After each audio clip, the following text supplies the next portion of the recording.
ٹھیک ہے. نحمدہ و نصلی علی رسولہ الکریم. اما بعد فاعوذ باللہ من الشیطان الرجیم. بسم اللہ الرحمن الرحیم. ممتاز اقبال شناس دنیائے علم و ادب کے ایک روشن ستارے جناب ڈاکٹر رفیع الدین ہاشمی 25 جنوری 2024 کو اس دنیا فانی سے رخصت ہوئے. ان کے حوالے سے آج یہ تعزیتی ریفرنس منعقد کیا جا رہا ہے. میں ملتمس ہوں آج کی اس نشست کی صدارت کے لیے ڈاکٹر رفیع الدین ہاشمی کے ہم اثر ممتاز اقبال شناس شاعر جناب پروفیسر جلیل عالی صاحب سے کہ وہ اسٹیج پہ تشریف لائیں.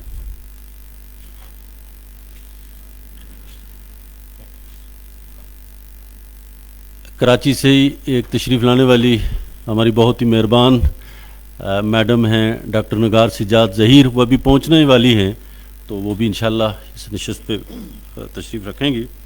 اب میں شعبہ اردو علامہ اقبال اوپن یونیورسٹی کے چیئرمین ڈاکٹر رفیع الدین ہاشمی صاحب کے شاگرد عزیز جناب پروفیسر ڈاکٹر رشید محمود ناشاد صاحب سے ملتمس ہوں کہ وہ اسٹیج پہ تشریف لیں. اس طرف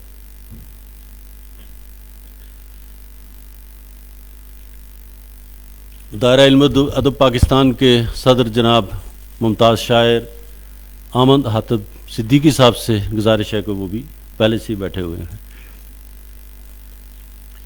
آج کی اس نشست کا آغاز اللہ رب العالمین کے پاک اور بابرکت کلام سے کرتے ہیں. میں بھائی عبدالعزیز صاحب سے گزارش کر رہا ہوں کہ وہ تلاوت کلام پاک سے آج کی اس نشست کا آغاز کریں. اعوذ باللہ من الشیطان الرجیم. بسم اللہ الرحمن الرحیم. قل اعوذ برب الناس ملک الناس الہ الناس من شر الوسواس الخناس الذي يوسوس في صدور الناس من الجنة والناس. صدق اللہ العظیم.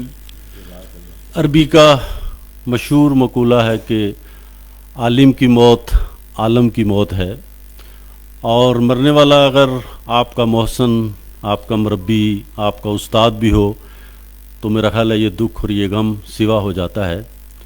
تو آج ہم محترم ڈاکٹر رفیع الدین ہاشمی صاحب کی حوالے سے، چونکہ ان کا کوئی ایک حوالہ تو نہیں ہے، ویسے تو اقبالیات ان کا بڑا حوالہ ہے، لیکن سفر نامہ نگاری، ایک استاد، ایک معلم، اور یہ بھی آپ سب حضرات کے علم میں ہوگا کہ مولانا مودودی کے حوالے سے بھی کتابیات مودودی کا ایک بہت ہی وسیع کام تذکرہ سید مودودی میں رفیع الدین ہاشمی صاحب ہی نے کیا ہے. میرا خیال ہے یہ انہی کا حصہ ہے کہ وہ یہ کام کر کے گئے ہیں، ورنہ یہ ہے کہ اس طرف شاید ہی کسی کی توجہ ہوتی، اور وہ اتنا وسیع کام ہے کہ جو میرا خیال ہے وہی کر سکتے تھے اور انہوں نے کیا ہے.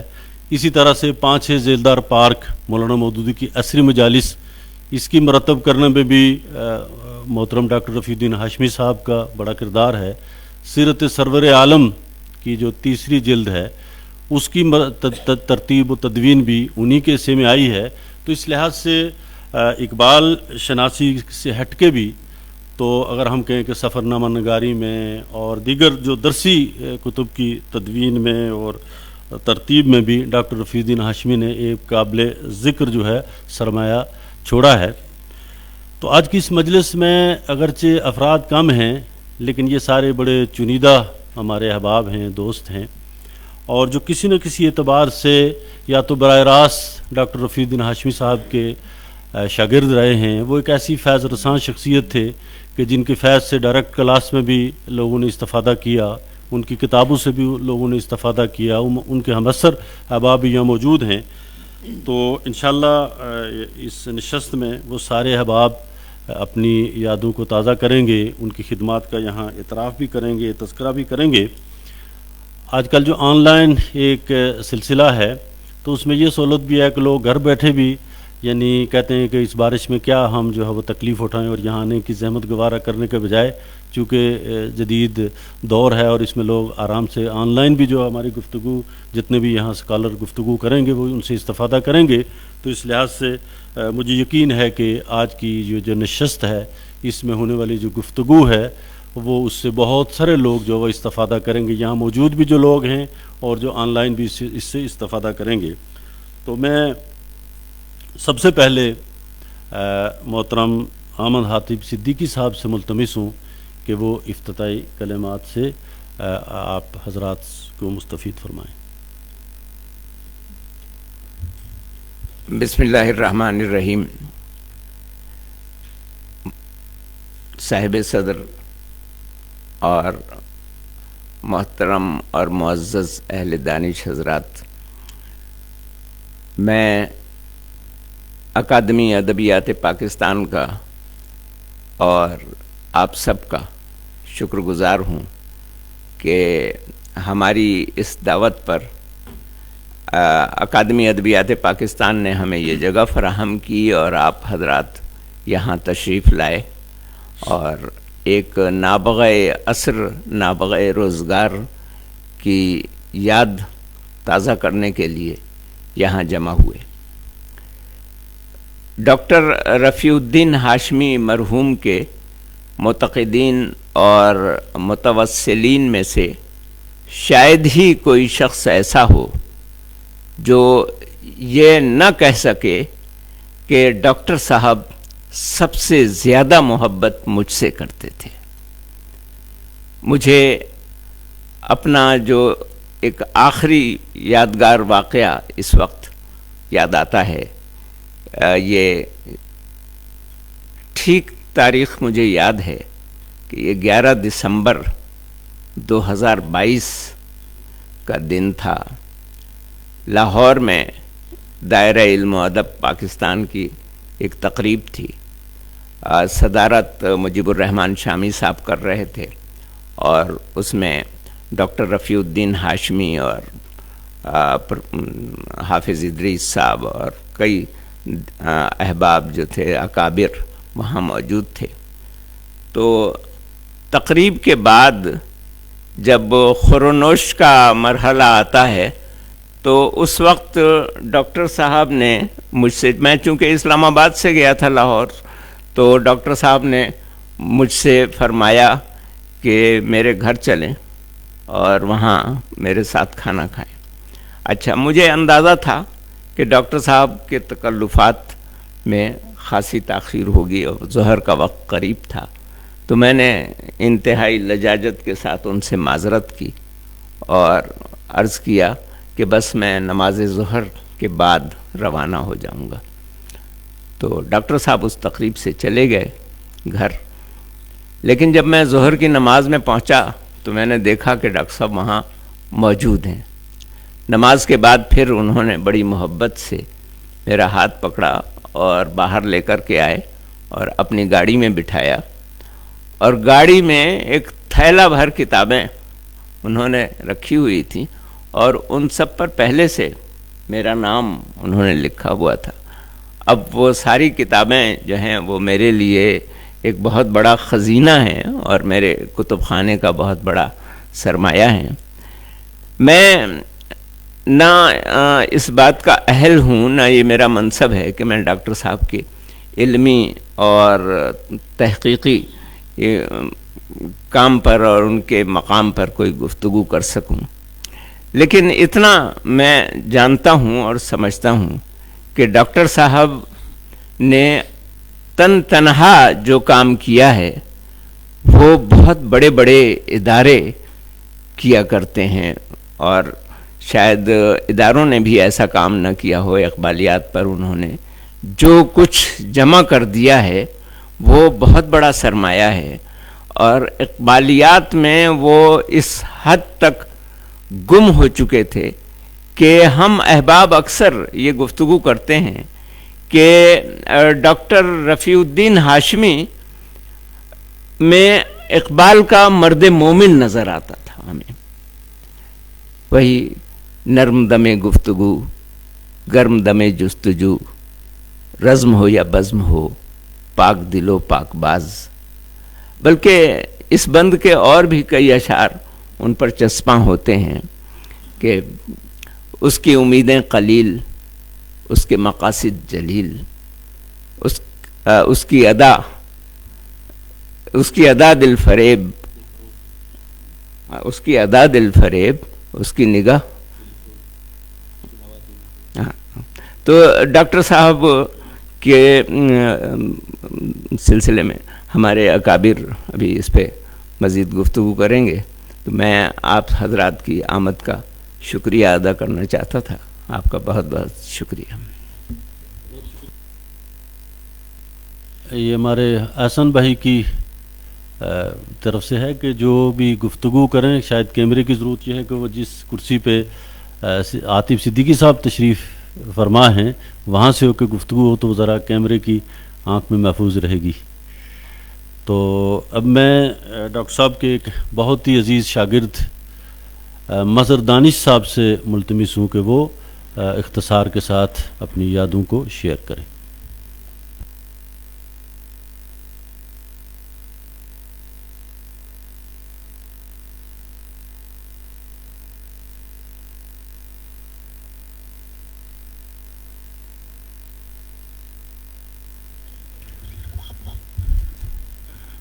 بسم اللہ الرحمن الرحیم.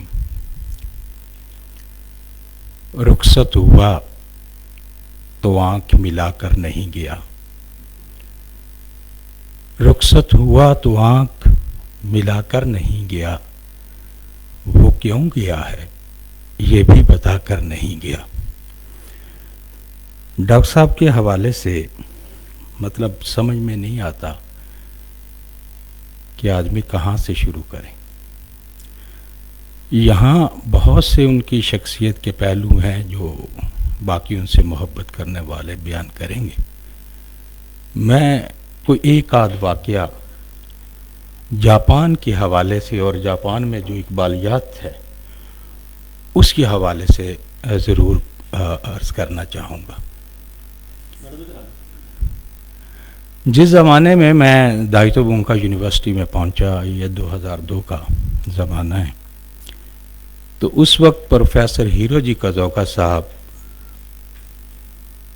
کلام غالب کا ترجمہ کر رہے تھے اور دن رات اسی میں مصروف تھے. مجھ سے پہلے چونکہ ڈاکٹر رفیع الدین ہاشمی صاحب خود بھی وہاں رہ کے آئے تھے ایک ماہ، اور انہوں نے اس میں معاونت کی تھی اور بڑے کازوکا صاحب ان سے متاثر تھے. اب جب میں وہاں پہنچا تو چونکہ اس زمانے میں خطوط ہی لکھے جاتے تھے، 20 خطوط لکھے ڈاکٹر صاحب نے مجھے کہ آپ ان کے ساتھ ہو جائیں، دن رات کر کے کلام غالب سے ایک دفعہ یہ فارغ ہو جائیں، پھر کلام اقبال کی طرف ان کی توجہ مبذول کروائیں، کیونکہ وہ پہلے کچھ تراجم کر چکے تھے اکا دکا. خیر پھر وہ 3 سال میں تقریباً رات 11 بج جاتے، 12 بج جاتے، کیونکہ 10 بجے کے بعد وہاں ٹرینیں بند ہو جاتی ہیں. پھر ہیروجی کازوکا صاحب کی جو مسز ہیں وہ مجھے ہاسٹل چھوڑنے جاتی. مطلب میں نے متواتر 3 سال 11-12 بجے سے پہلے ہاشمی صاحب کے کہنے پہ کبھی یونیورسٹی سے نہیں نکلا. پھر وہ وقت آ گیا جب دیوان غالب کا ترجمہ چھپ گیا، اس میں انہوں نے بڑی عزت اور احترام کے ساتھ ڈاکٹر رفیع الدین ہاشمی صاحب کا دیباچے میں ذکر بھی کیا. پھر کلام اقبال شروع ہوا تو میرے چونکہ ہر سال وہ ٹینیور ختم ہو جاتا تھا تو کازوکا صاحب کہتے تھے اگر 1 سال اور مل جائے تو ہم ایک کتاب کا اور ترجمہ کر سکتے ہیں. جو میں 1 سال کے لیے گیا تھا، کرتے کرتے وہ دورانیہ 7-8 سالوں پر محیط ہو گیا. آج جو آپ کو تراجم نظر آتے ہیں جاپانی زبان میں، ان کے پیچھے ڈاکٹر رفیع الدین ہاشمی صاحب کا ہاتھ ہے. وہ مسلسل اس بات پہ لگے رہے اور ڈاکٹر صاحب کی عزت اس قدر تھی کہ پروفیسر سوزوکی تاکیشی، بابائے اردو کہا جاتا ہے انہیں جاپان میں، جو پروفیسر ہیروجی کازوکا صاحب کے بھی استاد تھے، بے تحاشا کام کیا اردو پہ. اور اردو سے محبت اس قدر تھی کہ وہ جہاں پہ رہتے تھے وہاں انہوں نے حلقہ مطالعہ پاکستان بنا رکھا تھا، اور جتنے پاکستانی وہاں ارد گرد رہتے تھے ان سب کو وہاں اکٹھا کرتے اور ہفتے میں ایک دن رکھا ہوا تھا اور پاکستان سے اور ادب سے متعلق باتیں ہوتی. ان کی وفات کے بعد پھر وہی حلقہ ہم نے اپنی دائتو مونکا یونیورسٹی میں، میں نے اور میرے ایک عزیز دوست شاگرد ہیں نشیمورا شوہے، اب وہ مسلمان بھی ہو گئے بعد میں، ہم نے قائم کیا، جو ابھی تک وہاں پہ یہ کام کر رہا ہے. تو مجھے انہوں نے ایک خط، جب میں یہاں سے جا رہا تھا تو ہاشمی صاحب نے چند خطوط مجھے دیے لوگوں کے نام لکھ کے کہ ان سے ملیے گا اور میرے خطوط پہنچائیے گا. ان میں ایک جناب یہ سوزوکی تاکیشی صاحب تھے، اور پاکستانیوں میں جناب حسین خان صاحب جو ایک زمانے میں ناظم اعلیٰ بھی رہے تھے، ان کے نام، اور ایک مشتاق زمان صاحب کے نام، اور ایک تکبیر میں عبد الرحمن صدیقی صاحب جاپان سے لکھتے ہیں، ان کے نام دیے. تو پھر میرا سارا وقت انہی بزرگوں کے ساتھ گزرتا تھا. تو سوزوکی تاکیشی صاحب کو میں نے فون کیا اور میں نے کہا کہ ایسے ایسے میں پاکستان سے آیا ہوں اور آپ سے ملنا چاہتا ہوں، ڈاکٹر رفیع الدین ہاشمی صاحب کا شاگرد ہوں اور آپ کے نام ایک خط بھی ہے وہ پہنچانا چاہتا ہوں. تو انہوں نے کہا بھئی یہ ایک بات یہ ہے کہ آپ میرے گھر ضرور آئیں، مجھے خوشی ہوگی، لیکن ڈاکٹر رفیع الدین ہاشمی صاحب کا شاگرد ہو اور پنجاب یونیورسٹی سے آیا ہو تو یہ اس کا استحقاق ہے کہ اسے ملنے کے لیے پہلے میں جاؤں. تو میں آؤں گا، لیکن قسمت میں یہ نہیں لکھا تھا. غالباً ہفتہ 10 دن نہیں گزرے تھے کہ انہیں کینسر ڈائیگنوز ہو گیا. اس زمانے میں وہ جاپانی اردو لغت پہ کام کر رہے تھے. تو میں نے جب ہاشمی صاحب کو بتایا کہ یہ ایسا ایسا ہوا ہے تو مجھے کہتے ہیں کہ سب کام چھوڑ چھاڑ کے وہاں پہنچیے اور جتنا انہوں نے اردو پہ کام کیا ہے اور ان کی یادداشتیں ہیں وہ سب جو ہے قلم بند کر لیجیے، ان کو محفوظ کر لیجیے.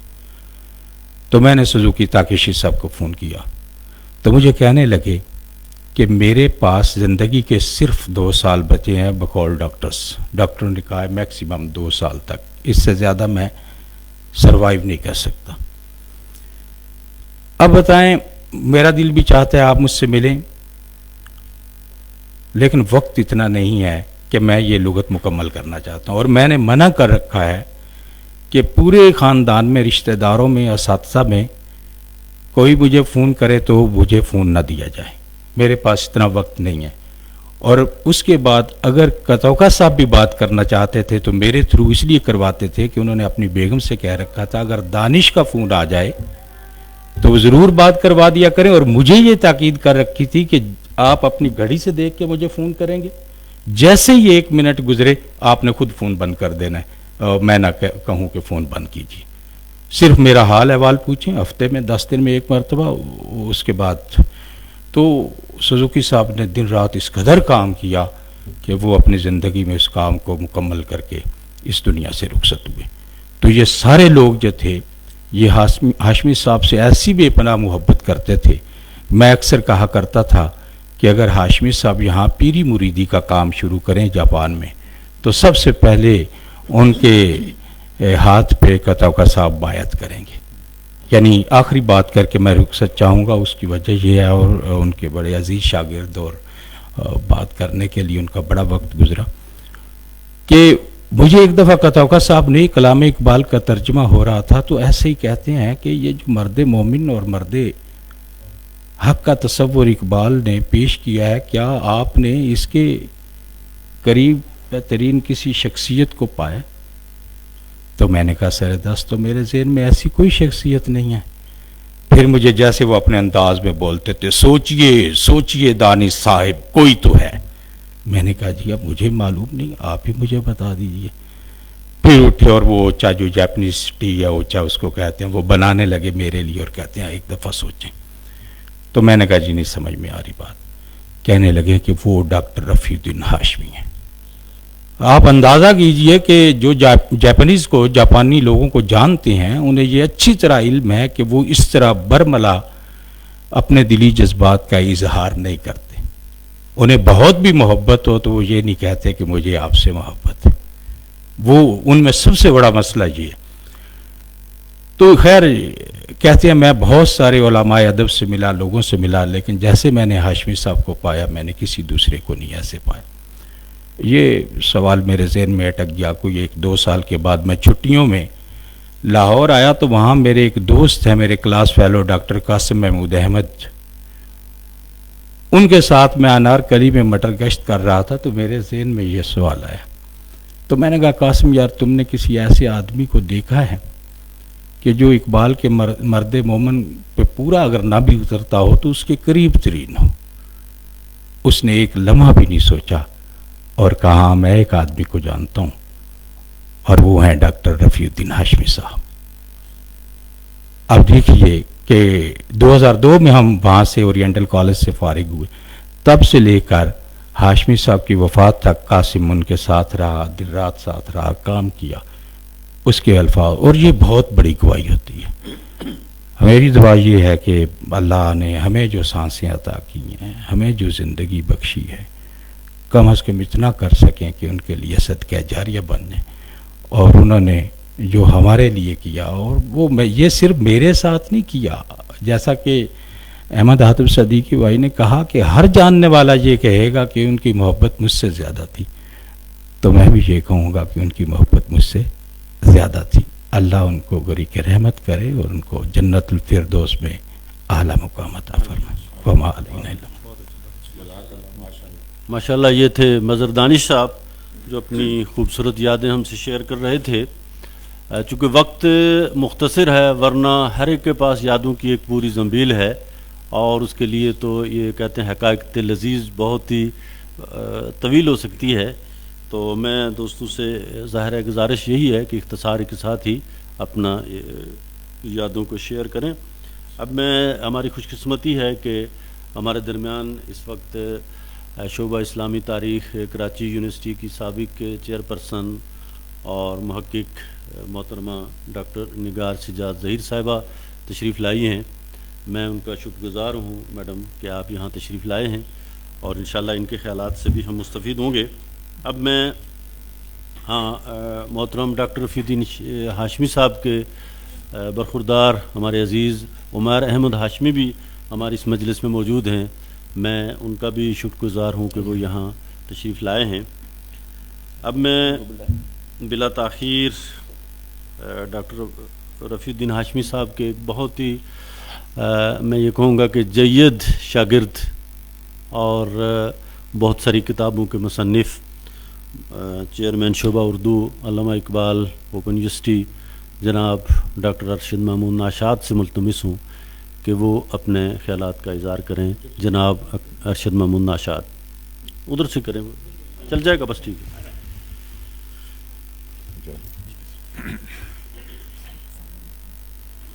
اعوذ باللہ من الشیطان الرجیم، بسم اللہ الرحمن الرحیم۔ صدر گرامی قدر، معزز و محترم مہمانان گرامی، ڈاکٹر رفیع الدین ہاشمی صحیح معنوں میں یگانہ عصر اور ایک ہاشت پہلو علمی اور ادبی شخصیت تھے۔ یعنی جس پہلو پر میں غور و فکر کرتا ہوں اور انہیں بے نظیر پاتا ہوں، معاملات کے اس حد تک کھرے اور سچے کہ رشک آتا ہے ایسے لوگوں کا جب میں تذکرہ کتابوں میں دیکھتا ہوں کہ فلاں عہد میں فلاں آدمی اس طرح کا معاملہ کرتے تھے، تو ہمارے قرب و جوار کا ماحول بالکل بدل گیا ہے، اور یہاں پر وہ ساری قدریں، وہ سارے اخلاقی ضابطے اور زاویے وہ ہماری نگاہوں سے اوجھل ہو گئے ہیں۔ تو خال خال جہاں ایسے اشخاص ہمارے سامنے آتے ہیں جو واقعتاً اسلاف کے مثالیں ہیں، اور انہی مثالوں سے ہمارا یہ معاشرہ جگمگ جگمگ کرتا ہے۔ اقبال کے ماہرین میں سے تو ظاہر ہے ان کو ایک افتخار اور اعزاز حاصل ہی ہے کہ ساری زندگی انہوں نے اقبال کے فروغ میں، اقبالیات کے فروغ میں، فکر اقبال کو عام کرنے میں اور ان کی تحقیقات میں وہ انہوں نے اپنے آپ کو صرف کیا۔ یعنی ان کا جو پی ایچ ڈی کا مقالہ ہے اس سے قبل بھی انہوں نے اقبال سے متعلق بہت سارے کام کیے، اور خاص طور پر جو 77 میں اقبال صدی کے موقع پر جو انہوں نے خطوط اقبال مرتب کیے وہ ایک یادگار یعنی تدوینی ادب میں وہ ایک یادگار کی حیثیت رکھتے ہیں۔ پھر اقبال کی ان طویل نظموں پر جو ان کا کام ہے وہ طالب علموں کے لیے ہے، لیکن پہلی بار رفیع الدین ہاشمی صاحب نے متوجہ کیا، بعد میں ان نظموں پر بہت اچھے کام بھی آئے، اس کو پھیلاؤ کے ساتھ بھی لوگوں نے کام کیا اس پر، اور الگ الگ کتابیں نظموں کے حوالے سے آئیں، لیکن اس کے بنیاد گزار ڈاکٹر رفیع الدین ہاشمی تھے، اور اس وقت وہ سرگودا کے یعنی کالج میں وہ استاد تھے، یعنی عام استاد کی یعنی سطح سے وہ اس قدر بلند تھے کہ اقبالیات ظاہر ہے اس وقت کوئی مضمون کے طور پر پڑھایا نہیں جاتا تھا، اقبال کے افکار، اقبال کی عظمت، اقبال کی فکر سے انہوں نے وہ جو روشنی کشید کی تھی اس کو انہوں نے شروع میں ہی اس کی طرف ان کا جھکاؤ ہو گیا۔ پھر جیسا ظفر صاحب بتا رہے تھے کہ ان کے اور بہت سارے کام ادبی حوالے سے، یعنی ابتدا میں انہوں نے طالب علموں کے لیے ایک چھوٹی سی کتاب اصناف ادب لکھی، اب بھی وہ اسی تواتر و تسلسل کے ساتھ طالب علموں کی رہنمائی کر رہی ہے، چونکہ وہ نہایت اخلاص کیش اور ایثار پیشہ تھے اور انہیں کتابیں بنانے کا یا اس سے کوئی کمانے کا کوئی وہ نہیں تھا، تو وہ جو کام بھی کرتے تھے وہ اس میں دیانت بنیادی عنصر کے طور پر وہ رکھی جاتی تھی، اور یہی توانائی ان کی کتابوں کی جان ہے۔ تو وہ کتاب میرا خیال ہے اس کے کوئی 25 سے زیادہ ایڈیشن طبع ہو چکے ہیں، اب بھی وہ طالب علموں کے لیے اسی طرح مددگار ہے۔ پھر رجب علی بیگ پر ان کا کام ہے، وہ بھی نہایت عمدہ، کہ سرور کے حوالے سے ان کا کام، پھر اور بہت سارے اس طرح کے جو تدریسی ضرورتیں تھیں انہیں بھی انہوں نے پورا کیا۔ لیکن جب ہم ان کے اپنے مقالے پی ایچ ڈی کا جو تحقیقی کام تھا اس کی طرف آتے ہیں، تصانیف اقبال کا جو انہوں نے تحقیقی مطالعہ کیا، اس میں حیرت ہوتی ہے کہ کوئی گوشہ ایسا نہیں ہے جسے انہوں نے نظر انداز کیا ہو، اور ایک ایک لفظ گواہی دیتا ہے کہ یہاں اس آدمی نے اپنے آپ کو صرف کیا ہے، اس آدمی نے اپنے آپ کو خرچ کیا ہے۔ یہی وجہ ہے کہ ہمارے جتنے بڑے بڑے اکابر تھے، اقبال دوست اور اقبال شناس اور ماہرین اقبال، انہوں نے اس کام کا نہایت یعنی احترام کیا ہے، اعتراف کیا ہے ان کی عظمت اور رفعت کا اور ان کی تحقیقی کارگزاری کا، اور وہ کتاب بھی اس کئی بار چھپ چکی ہے، ہندوستان پاکستان سے چھپ چکی ہے، اور وہ ہمیشہ کے لیے اقبال پڑھنے والوں اور اقبال سے محبت کرنے والوں کے لیے ایک ارمغان کی حیثیت رکھے گی۔ اسی طرح اگر اقبال پر ایک کتاب انہوں نے مجلس ترقی ادب سے چھپی، اقبال بحیثیت شاعر، وہ مرتبہ کتاب ہے، لیکن اس میں انہوں نے جو عمومی طور پر فکر اقبال پر تو موضوعات بہت عام ڈسکس ہوتے ہیں اور کتابیں بھی آتی ہیں، خاص طور پر اقبال کے مختلف فلسفے جو ہیں، فلسفہ خودی ہے یا، لیکن اقبال کی شاعرانہ عظمت و حیثیت پر بہت کم کام ہوا، اور اب تک بھی یہ گوشہ اس طرح پورا نہیں کیا جا سکا۔ چند ایک کتابیں ہیں جو اس موضوع پر ہیں، لیکن ابتدائی کتاب اس میں بھی رفیع الدین ہاشمی صاحب کی وہ مرتبہ کتاب ہے جس میں نہایت عمدہ وہ مضامین جن میں اقبال کی شعری عظمت کو، اقبال کے بطور شاعر ہونے کو جن بڑے بڑے اکابر نے اپنے نقطہ نظر سے اس کا تجزیہ کیا تھا، اور اقبال کے شاعرانہ اسلوب کو اور ان کی زبان کو اور ان کی اختراعی جو صلاحیت تھی یا ان کی جو جودت اور جدت تھی، اس کو جس عمدگی کے ساتھ ان لوگوں نے پیش کیا تھا اس کو یکجا کیا، اور اقبال بحیثیت شاعر یعنی اس کا ایک بنیاد رکھی آپ کہہ لیں۔ اس کے بعد ڈاکٹر عبد المغنی صاحب کی کتاب بھی آئی ہے، اس کے بعد سید عابد علی عابد کی کتاب بھی اس کے بعد اشاعت پذیر ہوئی ہے۔ تو گزارش کرنے کا مقصد یہ ہے کہ وہ ایک تو طالب علموں کی ان ضرورتوں سے واقف اور آگاہ تھے کہ انہیں کس موقع پر کیا چیز درکار ہے، پھر یہ کہ وہ صرف بات کرنے والے یا اس کا ادراک کرنے والے یا احساس رکھنے والے نہیں تھے، بلکہ عامل بھی تھے کہ وہ فوراً جہاں کہیں وہ ہم جیسے طالب علموں کو بھی وہ متوجہ رکھتے اور مخاطب کرتے اور کہتے کہ یہ موضوع جو ہے اس پر کام کیا جائے، یہ طالب علموں کی ضرورت کا کام ہے۔ پھر یعنی بحیثیت استاد وہ نہایت مشفق و مہربان کہ اپنے دور افتادہ طالب علموں پر بھی ان کی نظر رہتی، یعنی میں یقین کے ساتھ کہہ سکتا ہوں کہ میں کئی ایسے لوگوں کو جانتا ہوں جن کا سارا علمی سفر اگر رفیع الدین ہاشمی کی نگاہ نہ ہوتی ان پر، یا وہ توجہ نہ دلاتے اور بار بار وہ اس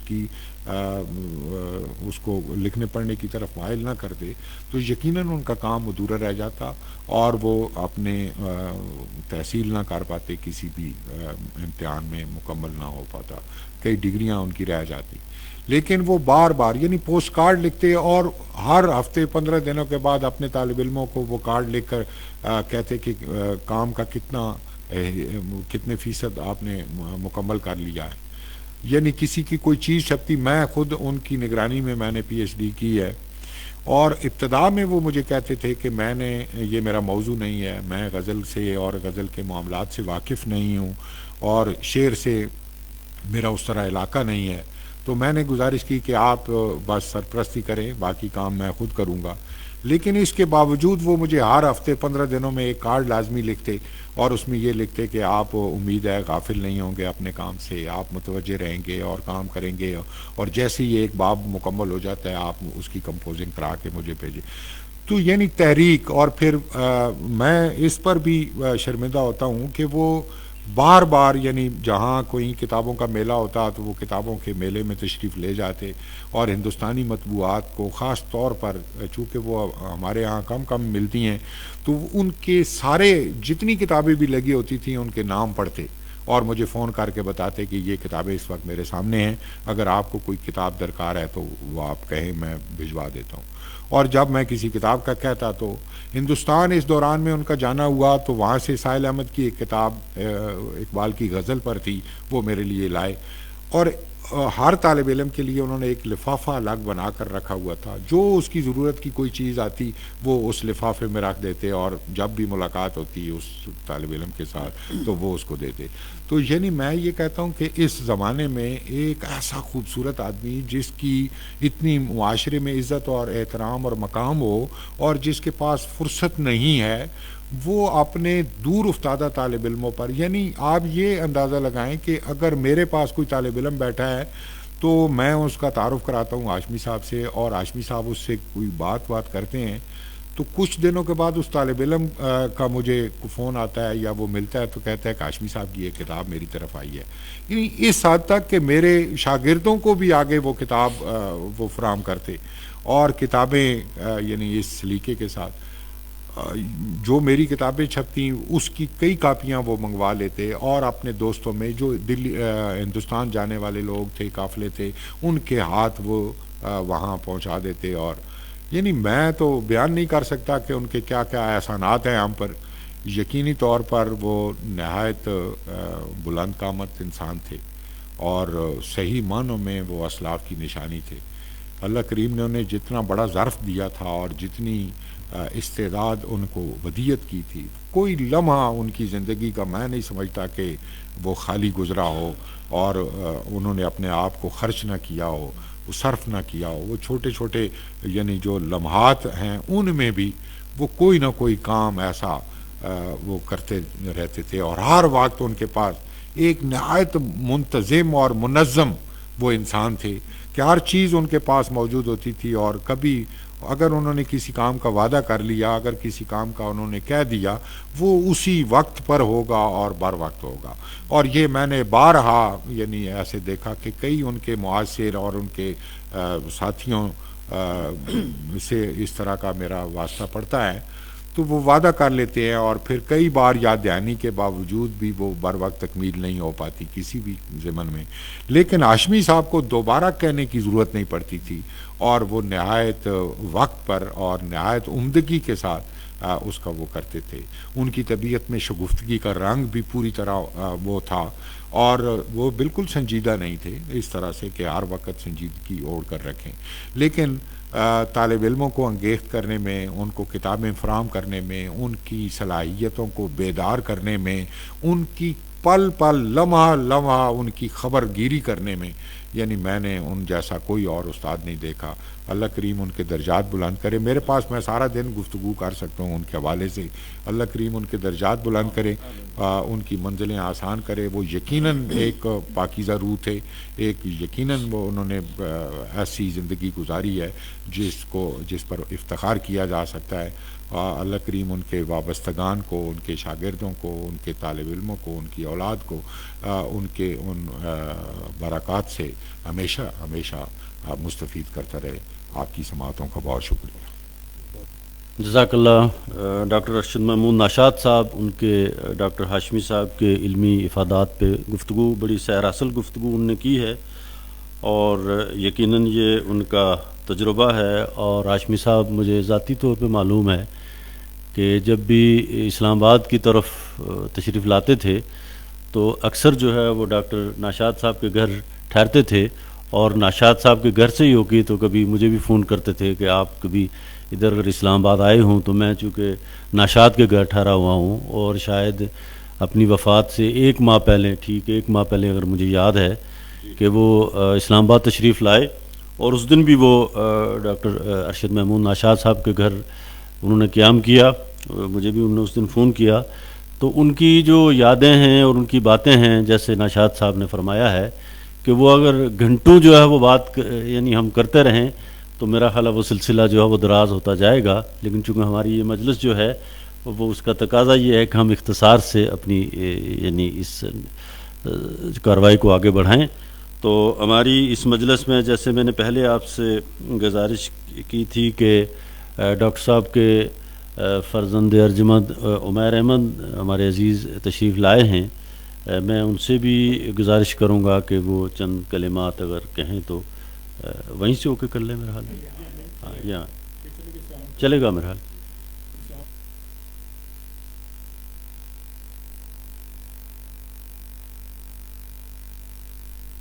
مطلب یہ مجلس اوپن ہے، جو دوست بھی کوئی بات کرنا چاہیں تو کوئی پابندی نہیں ہے کہ کوئی ایسا پروٹوکول نہیں ہے کہ جن کے نام یہاں سامنے لکھے ہوئے وہی بات کریں گے.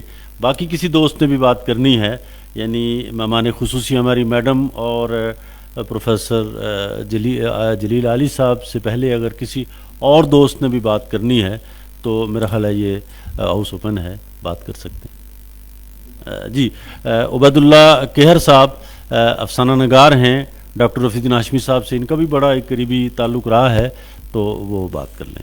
اچھا، بسم اللہ الرحمن الرحیم. میرا تعلق جس دن ان سے شروع ہوا میں وہ واقعہ بیان کرنا چاہوں گا. یہ ان کا سفر نامہ تھا جاپان کا ڈاکٹر صاحب کا. تو وہ سفر نامہ میں نے پڑھا تو بیسیکلی وہ اس میں سفر نامے میں جاپان کا تو ذکر تھا ہی، لیکن جاپان سے زیادہ ذکر پروفیسر ہیروجی کتاؤ کا ان کا تھا. تو میں دونوں شخصیات سے بہت متاثر ہوا. ابھی جس دن میں نے وہ کتاب ختم کی اس سے اگلے دن مجھے پتہ چلا جی کہ نیوپورٹ یونیورسٹی میں ڈاکٹر ہیروجی کتاؤ کا آ رہے ہیں اور وہاں وہ ایک تقریب میں شریک ہوں گے. میں تو اگلے دن سارے کام چھوڑ کے وہاں پہنچ گیا اور گفتگو ان کی سنی، اور ان کو کچھ کتابیں بھی میں نے اپنی دی اور ان سے ملاقات کو ذکر بھی کیا ہاشمی صاحب کا کہ میں نے آپ کا ذکر ان کی کتاب میں بڑے خوش ہوئے.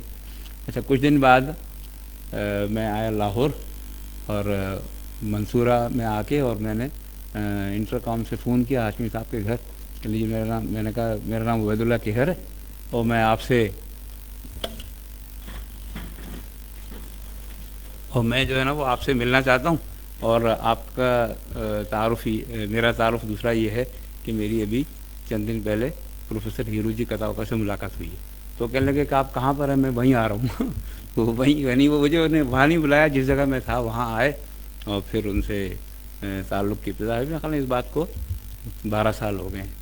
پھر وہ میری کتابوں پہ تبصرے انہوں نے لکھے، کتاب شائع ہوئے. بلکہ ایک بڑی حیرت کی بات یہ تھی کہ میری جو کتاب آتی تھی نا وہ پیسے بھیج کے منگواتے تھے مجھ سے. کبھی بھی انہوں نے یہ نہیں کہا کہ کتاب یعنی زبردستی میرے یہ کہنے کے باوجود کہ یہ میں ایسے آپ کو نہیں بیچوں گا، تو کہتے نہیں، جو رعایت دے سکتے ہو وہ دو، کتاب مجھے جو ہے وہ. بس میری گفتگو ختم ہو گئی. ٹھیک، یہ میری یادداشت ہے. اچھا جی، یہ بھی بڑی ایک منفرد بات ہے کہ ڈاکٹر رفیع الدین ہاشمی ہمارے استاد یقیناً تھے اور رہیں گے ظاہر ہے. تو ہماری جو فیملی یعنی ہمارے بچوں کے ساتھ بھی ان کے بڑا تعلق رہتا تھا. اور وہ جب ان کا انتقال ہوا تو میری بیٹی انگلینڈ میں ہے تو اس نے وہاں سے مجھے فون کیا اور مجھے تعزیت کی کہ ابو وہ ہاشمی صاحب فوت ہو گئے ہیں. تو مجھے بہت افسوس ہوا ہے. تو اس مجلس میں بھی ہماری 2 بچیاں موجود ہیں, فائزہ ارشد ہے اور جویریہ ہے. تو میرا خیال ہے جویریہ کو کلام اقبال پڑھنا چاہتی ہے اور فائزہ بھی کچھ بات کرنا چاہتی ہیں, تو یہ بھی کر لیں, ان کے بھی ہم سن لیتے ہیں بات.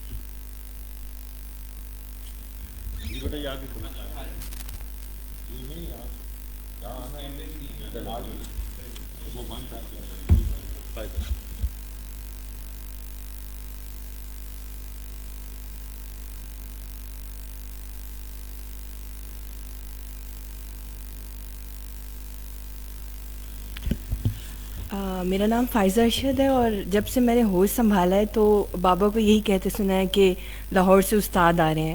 لاہور سے استاد آنے کا مطلب ایک چھوٹے بچے کے لیے کیا ہوگا. تو جب بھی وہ جو شخصیت تھے جن کے بارے میں بابا یہ کہا کرتے تھے کہ استاد گھر آ رہے ہیں, تو وہ رفیع الدین ہاشمی صاحب کی شخصیت تھے. اور وہ بچوں سے ہم بہت محبت کیا کرتے تھے. جب بھی وہ آتے تھے تو ان کے پاس ہمارے لیے منشورات کی کتابیں ہوتی تھیں اور دعویٰ اکیڈمی کی وہ ہمیں کتابیں دیا کرتے تھے, اور ہم لوگ بڑی ایک ان کی آمد پہ نا خوشی کا اظہار کرتے تھے. اور جب ہم لوگ صبح صبح اسکول جانے سے پہلے ان سے ملا کرتے تھے تو وہ ہم لوگوں کو جو پاکستان کے جو جھنڈے ہوتے ہیں, چھوٹے جو بیجز ہوتے ہیں, وہ دیا کرتے تھے. اور ہم لوگ ان کو بہت سنبھال کے رکھا کرتے تھے کہ جب آئندہ ہاشمی صاحب آئیں گے تو وہ اس بارے میں پوچھیں گے کہ آپ لوگوں نے وہ بیج اپنے اسکول کے مطلب یونیفارم پہ ابھی تک لگا کے رکھا ہوا ہے یا نہیں. تو اکثر میں چیزیں گم کرنے میں مطلب میری سے چیزیں گم ہو جاتی ہیں. تو اکثر جب وہ بیجز گم ہو جاتے تھے تو مجھے یہ ہوتا تھا کہ ہاشمی صاحب کب آئیں گے اور مجھے دوبارہ وہ بیج دیں گے. اور اس کے علاوہ ایک کیا کہتے ہیں کتاب خوانی کا جو شوق ہے وہ ان کی وجہ سے بھی آیا, کیونکہ جب ہم لوگ کافی چھوٹے تھے, مطلب میں ان کو بہت بچپن سے اپنے دیکھتے آ رہی ہوں, جیسے میں نے ہوش سنبھالا تو وہ ہمارے گھر آیا کرتے تھے. تو وہ جو کتابیں لایا کرتے تھے ہمارے لیے, تو اس کو دیکھ کر اور پھر ظاہر سی بات ہے ایسا مطلب ہمارے گھر کا ماحول تھا کہ کتابوں کی طرف ایک رجحان ہمارا جو ہے وہ پیدا ہوا. اور اس کے بعد ہاشمی صاحب سے تعلق جو تھا وہ بہت شفیق انسان تھے اور ہمارے ساتھ بہت شفقت سے پیش آتے تھے. تو ان کی وفات سے مجھے تو بہت زیادہ صدمہ ہوا. اور جب وہ آخری ماہ ہمارے گھر آئے تھے, جب ان کی کتاب کی تعارفی تقریب تھی, تو تبھی ان سے ملاقات ہوئی تھی آخری بار. تو ان کی مجھے وفات پہ کافی دکھ ہے, اور اللہ انہیں غریق رحمت کرے, آمین.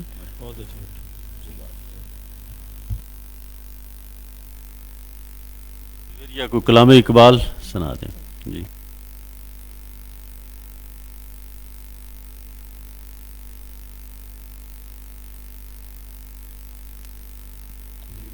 بسم اللہ الرحمن الرحیم. السلام علیکم. اچھا, مطلب ایک لٹریچر سے جو ایک تعلق میرا بنا, کیونکہ میں خود بھی ابھی جو ہے وہ انگلش لٹریچر میں کر رہی ہوں ایم فل, تو وہ ایک انفلوئنس جو تھا وہ بابا کی طرف سے بھی تھا, ظاہر ہے, کیونکہ بچپن میں جو لوگ تھے, مطلب بچے نا کھیلتے تھے اور بابا مجھے اقبال کی کتابیں لا کے دیتے تھے اور پھر میں ان کتابوں کو پڑھتی تھی. اور اوبویسلی مطلب بابا کے جو بھی دوست تھے ان کے ساتھ بھی ایک تعلق رہا, اور ہاشمی صاحب ان میں سے ایک ہیں. اور مجھے یاد ہے کہ جب بھی وہ آتے تھے تو پھر میں ان کے پاس اپنی ڈائری لے جاتی تھی کہ آپ مجھے آٹوگراف دیں, اور ابھی تک وہ میرے پاس رکھی ہوئی ہے ڈائری, جس میں انہوں نے مجھے, وہ میرے ساتھ اس ڈائری پہ بھی نا وہ اقبال کے اشعار لکھتے تھے, اور پھر اس پہ ایک نوٹ لکھتے تھے کہ اگر آپ اس پہ عمل کریں تو آپ کی زندگی بہت آسان ہو جائے گی. تو ان کی موت لائک ہم سب کے لیے ایک لاس ہے, ہم سب کے لیے, مطلب بابا کے ساتھ یا آپ سب کے ساتھ ان کا ایک تعلق جو ہے وہ تو ایک ڈفرینٹ لیول پہ ہے, لیکن ہم جو کہ ان کے اسٹوڈنٹس کے بھی لائک بچے ہیں, تو ہمارے لیے بھی ہمیں وہ ایک وائڈ یا ایک ایمٹینس وہ فیل ہوتی ہے. تو کچھ اشعار میں پیش کرنا چاہوں گی کیونکہ بابا نے ریکویسٹ کی ہے. جب عشق سکھاتا ہے آداب خدا گاہی جب عشق سکھاتا ہے، آداب خدا گاہی کھلتے ہیں غلاموں پر اسرار شہنشاہی، عطار ہو رومی ہو رازی ہو غزالی ہو، عطار ہو رومی ہو رازی ہو غزالی ہو، کچھ ہاتھ نہیں آتا بے آہ سحرگاہی، نومید نہ ہو ان سے اے رہبر فرزانہ، نومید نہ ہو ان سے اے رہبر فرزانہ، کم کوش تو ہے لیکن بے ذوق نہیں راہی، اے طاہر لاہوتی اس رزق سے موت اچھی، اے طاہر لاہوتی اس رزق سے موت اچھی، جس رزق سے آتی ہو پرواز میں کوتاہی، جب عشق سکھاتا ہے آداب خدا گاہی کھلتے ہیں غلاموں پر اسرار شہنشاہی۔ بہت شکریہ۔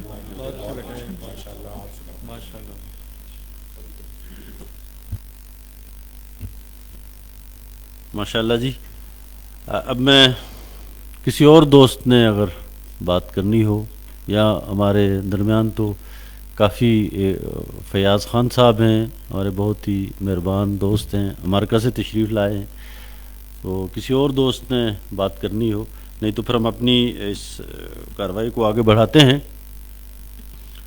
آج کی اس مجلس کے مہمان خاص، جیسے میں نے پہلے تذکرہ کیا، محترمہ ڈاکٹر نگار سجاد ظہیر صاحبہ، جو درجنوں کتابوں کی مصنف بھی ہیں، اور ان کا بہت ہی شاندار ادارہ کرتاس کے نام سے ہے۔ اچھا بیٹا بات، ہاں بیٹے بات کر لیں آپ۔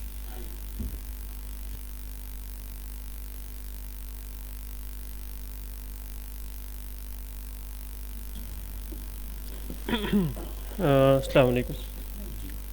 پہلے تو اس پروگرام کے منتظمین کا شکریہ کہ جنہوں نے اس پروگرام کا انعقاد کیا، اور دوسرا یہ کہ والد صاحب آپ سب کے روحانی استاد تھے، تو ان کی وفات پہ میں بھی آپ سب سے تعزیت کرنا چاہوں گا۔ باتیں بہت ساری ہیں اور بہت ساری باتیں ہو چکی ہیں اور ہوتی رہیں گی جب تک میرا خیال میں ایک استاد اور شاگرد کا تعلق رہتا ہے، اور جیسے جیسے لوگ ان کو یاد کریں گے وہ اپنے اپنے تاثرات تو پیش کریں گے۔ بطور ایک بیٹے کے اور ان کے قریب رہنے کے، میں نے جو ان کی زندگی کا مشاہدہ کیا یا ان کی زندگی دیکھی، تو میں ان چند نکات کو یہاں بس پیش کروں گا۔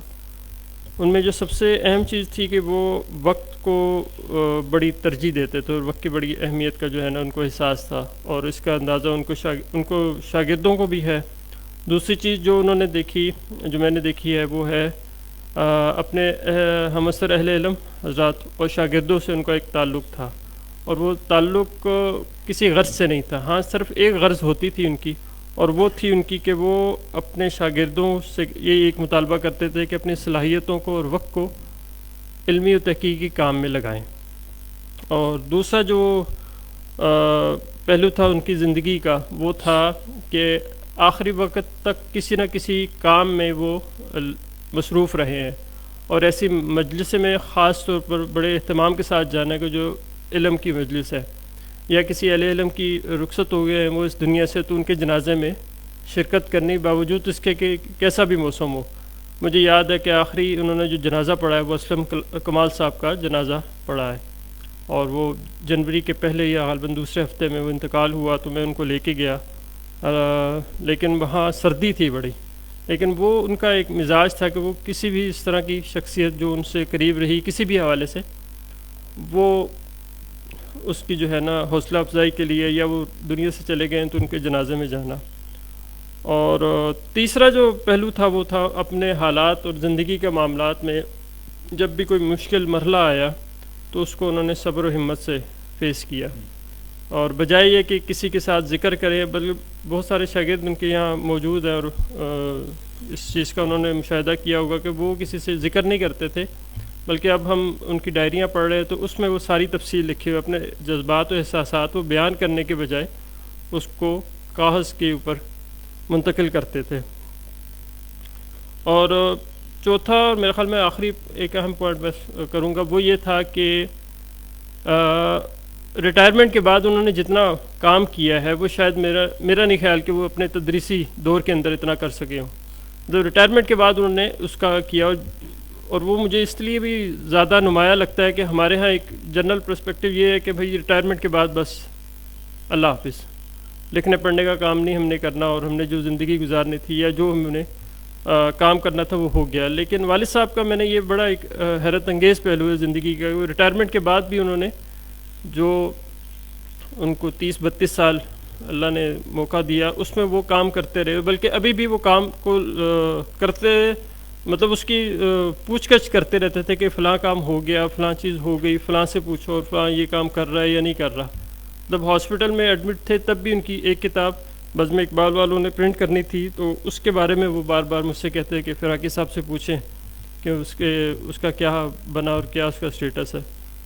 بل یہ بکھری بکھری یادیں جو میں نے آپ کے سامنے ذکر کی ہیں، اب باتیں بہت ساری ہیں، تو بس ان سب باتوں کو ہم انشاءاللہ سمیٹیں گے بھی اور ان کو کسی نہ کسی صورت میں پیش بھی کریں گے. آپ سب سے گزارش ہے کہ ان کو اپنی دعاؤں میں مستقل یاد رکھیے گا. جزاک اللہ.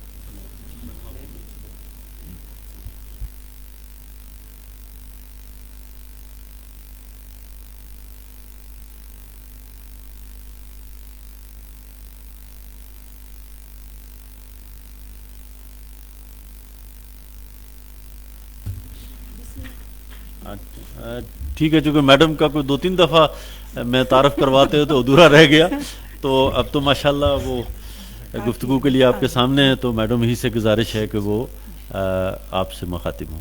بسم اللہ الرحمن الرحیم. یہ حسن اتفاق ہی ہے کہ مجھے یہ مجلس اٹینڈ کرنے کا اور ڈاکٹر صاحب کے بارے میں، ان کے اسٹوڈنٹس کا اور ان کے دیگر احباب کی گفتگو سننے کا موقع مل گیا. میں ایک سیرت کانفرنس میں سیالکوٹ آئی ہوئی تھی اور وہاں میں نے ظفر حسین ظفر صاحب کی فیس بک پر یہ دیکھا، تو چونکہ کراچی میں بھی ڈاکٹر رفیع الدین ہاشمی صاحب کی 2-3 تعزیتی مجالس میں اٹینڈ نہیں کر پائی تھی کسی نہ کسی مجبوری کی وجہ سے، تو میں نے ان کو اسی سیالکوٹ میں ہی تھی اور میں نے ان سے کہا کہ میں ضرور انشاءاللہ جمعے کو حاضر ہوں گی. مجھے یہ مطلب نہیں تھا کہ آپ مجھے اس مقام پر بٹھائیں جس کی میں بالکل حقدار نہیں ہوں، لیکن آپ کی کرم نوازی ہے، تو یہ مجھے بڑا اچھا موقع مل گیا. میں ڈاکٹر صاحب استاد اساتذہ تھے، ان کے بارے میں کچھ بھی کہنے کی اس لیے مجھے ضرورت نہیں ہے، ان کی علمی زندگی کے بارے میں یا ان کی پوری زندگی کے بارے میں ہی کچھ بھی کہنے کی ضرورت نہیں، کیونکہ یہاں جتنے لوگ بیٹھے ہوئے ہیں وہ سب ڈاکٹر صاحب کو مجھ سے زیادہ اچھی طرح جانتے ہیں. کتنے لوگ ایسے ہیں جو براہ راست ان کے اسٹوڈنٹ رہے ہیں. اب یہ بچیوں نے جو تذکرے کیے ہیں، ان کے گھر جانے والے، ان کے ہاں ٹھہرنے والے، وہ لوگ زیادہ اچھی طریقے سے ڈاکٹر صاحب کو جانتے ہیں. لہٰذا میں صرف وہی یادیں آپ سے شیئر کروں گی جس میں نے ان کو ایک بس کیا کہوں کہ ایک شجر سایہ دار کے طور پر اپنے ارد گرد محسوس کیا. ڈاکٹر صاحب کی جیسا کہ ان کے بیٹے نے بھی کہا, مجھے جو سب سے زیادہ ان کی خوبی انسپائر کرتی ہے وہ یہ وقت کا استعمال. ٹائم مینجمنٹ اتنی غضب کی ڈاکٹر صاحب کے اندر تھی کہ وہ سفر کے اندر بھی ان کا ایک بستہ ان کے ساتھ چلتا تھا, اور اس میں, اور یہ سب چیزیں ہم نے ان سے سیکھی. کہیں پر سفر کے لیے اگر میں تھوڑی سی سستی کروں تو مجھے یہی لوگ یاد آتے ہیں کہ میں سوچتی ہوں کہ آخر ڈاکٹر ہاشمی بھی تو 80 سال کی عمر میں فلاں جگہ سفر کر رہے ہیں, فلاں جگہ سفر کر رہے ہیں, تو مجھے یہاں جانے میں کیا مسئلہ ہو سکتا ہے. تو ایسی ایک انسپائرنگ پرسنالٹی ڈاکٹر صاحب کی رہی ہے کہ ہمیں جب بھی کوئی سستی اور کمی اور محسوس ہوتی ہے تو ہم ان لوگوں کو سوچتے ہیں اور ہم ان مطلب دوبارہ سے آپ کہہ لیجئے کہ اٹھ کھڑے ہوتے ہیں. مجھے یہ یاد نہیں اب کہ میری ڈاکٹر صاحب سے پہلی ملاقات کب, کہاں, کیوں اور کیسے ہوئی تھی, لیکن مجھے یاد پڑتا ہے کہ میرا ادارہ ہے, پبلشنگ ادارہ ہے, جو تقریباً 24 سال ہو گئے ہیں ہماشا. مجھے یاد پڑتا ہے کہ ڈاکٹر صاحب نے مجھے ایک خط لکھا تھا کہ مجھے آپ کے ادارے کی فلاں اور فلاں کتاب چاہیے. جانتی میں ان کو ویسے تھی کیونکہ رناؤنڈ تھے اس وقت بھی یہ, تو میں نے یہ سوچا کہ ڈاکٹر صاحب نے مجھے خط لکھا ہے اور مجھ سے کتابیں مانگ رہے ہیں, تو میں نے ان کو کئی نسخے ان کے بھجوا دیے, بڑی اور شرمندگی کا اظہار کیا کہ مجھے پہلے ہی آپ کو بھجوا دینے چاہیے تھے. یہ تھا ہمارا تعلق کی ابتدا. اس کے بعد کئی کانفرنسز میں ملاقات ہوئی. اچھا, کانفرنسز وغیرہ میں ہوتا یہ تھا کہ ہم خواتین عموماً ایک طرف ہو جاتے تھے کھانے کے وقت یا یہ وہ, اور سارے مرد حضرات ایک طرف ہوتے تھے, لیکن ڈاکٹر صاحب وہاں آ کر بھی مجھ سے ضرور ملتے تھے, چاہے 2 منٹ کے لیے ہی وہ آئیں. آ کر مطلب مجھے حیرت ہوتی تھی کہ میں اتنی کوئی امپورٹنٹ شخصیت نہیں ہوں, ایک معمولی سی, میں مطلب اسکالر تھی, یونیورسٹی میں پڑھا رہی تھی, بس یہی ہے, تو سبھی کر رہے ہیں. تو مطلب اس میں کیا ایسی خاص بات ہے کہ ڈاکٹر صاحب سب کو چھوڑ کر کے آتے, 2 منٹ چاہے میرے پاس بیٹھتے, لیکن بیٹھتے, خیر خیریت پوچھتے, اور پتہ نہیں کس کا کیا حال وہ پوچھ رہے ہوتے تھے. تو مطلب مجھے یہ بہت عجیب سا لگتا تھا. اور کراچی والے تو کچھ ہیں بھی ذرا بے مروت سے, تو جب ان کو کوئی اتنی مروت سے اور اتنی محبت سے اس طرح کرے نا, تو کیونکہ ہم لوگ ذرا کمرشل مائنڈڈ سے عجیب سے لوگ ہیں, ہمیں تو ہمیں زیادہ لگتا تھا کہ ڈاکٹر صاحب کتنا ہماری فکر کر رہے ہیں.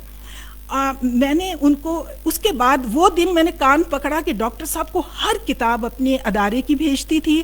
الیام جب ہم نے نکالنا شروع کیا, آج سے کوئی 14-15 سال پہلے, ہر شمارہ ڈاکٹر صاحب کو بھیجتی تھی. ڈاکٹر صاحب الیام کے اندر بہت زیادہ مضامین وغیرہ لکھا کرتے تھے. ہمارا ارادہ ہے کہ وہ سارے مضامین اکٹھے کر کے ڈاکٹر صاحب کی انشاءاللہ چند مہینوں میں ہی انشاءاللہ ہم وہ شائع کریں گے.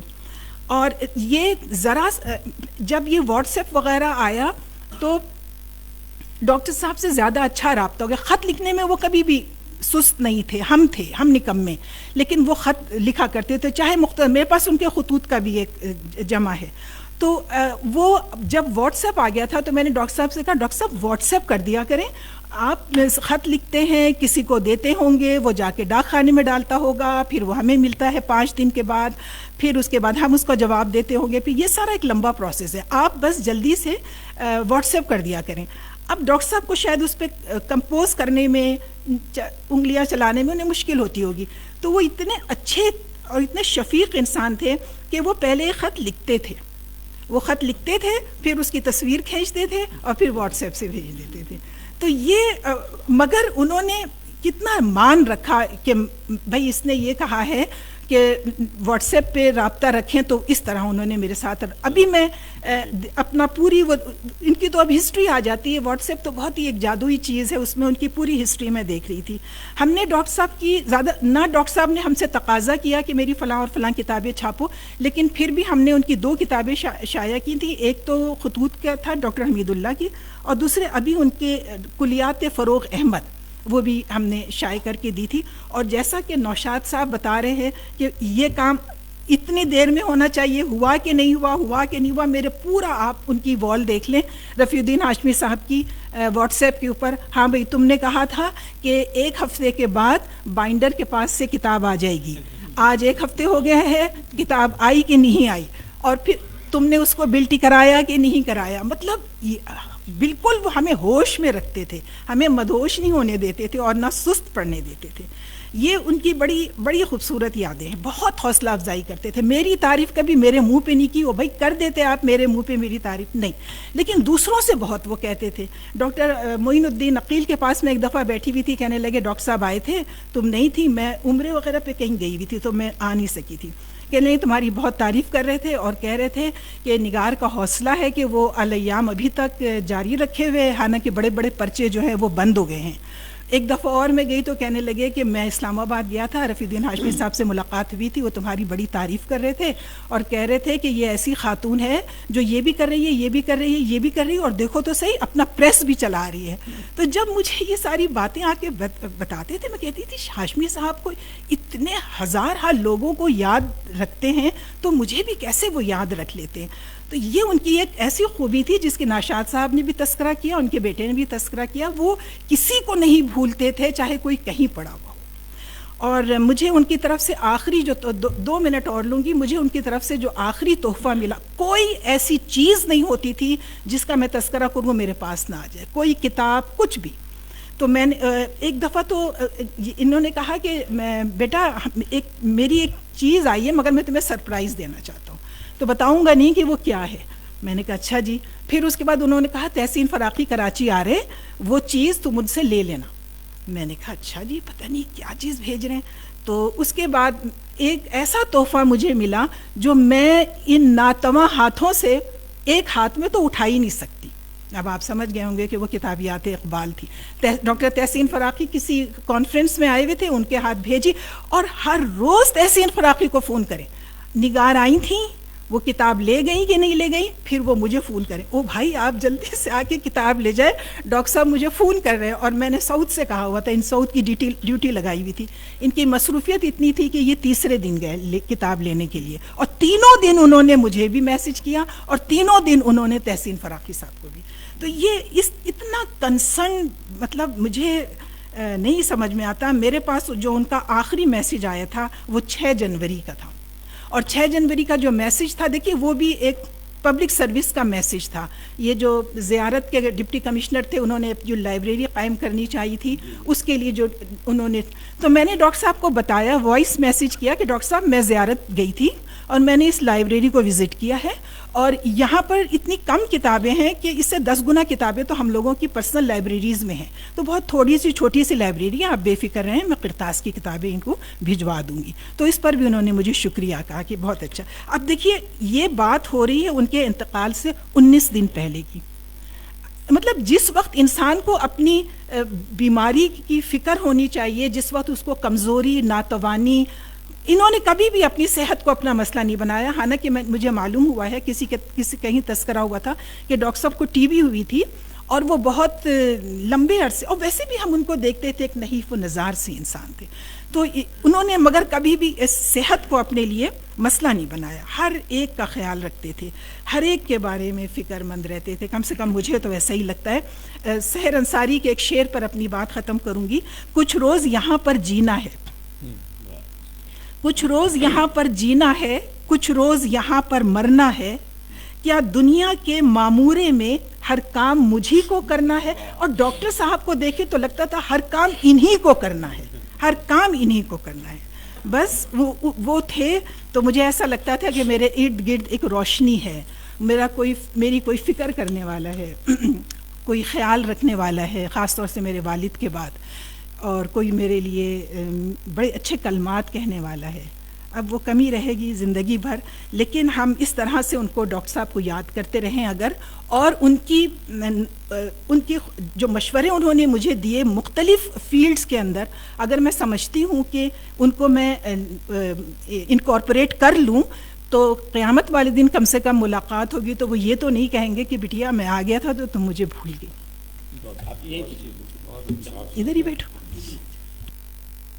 ماشاءاللہ بہت ہی جامع گفتگو میڈم نے فرمائی ہے, اور اس سے ہم ہی نہیں بلکہ جو سینکڑوں ہمارے سننے والے ایسے ہیں جو آن لائن استفادہ کر رہے ہیں, اس سے بھی وہ مستفید ہوں گے.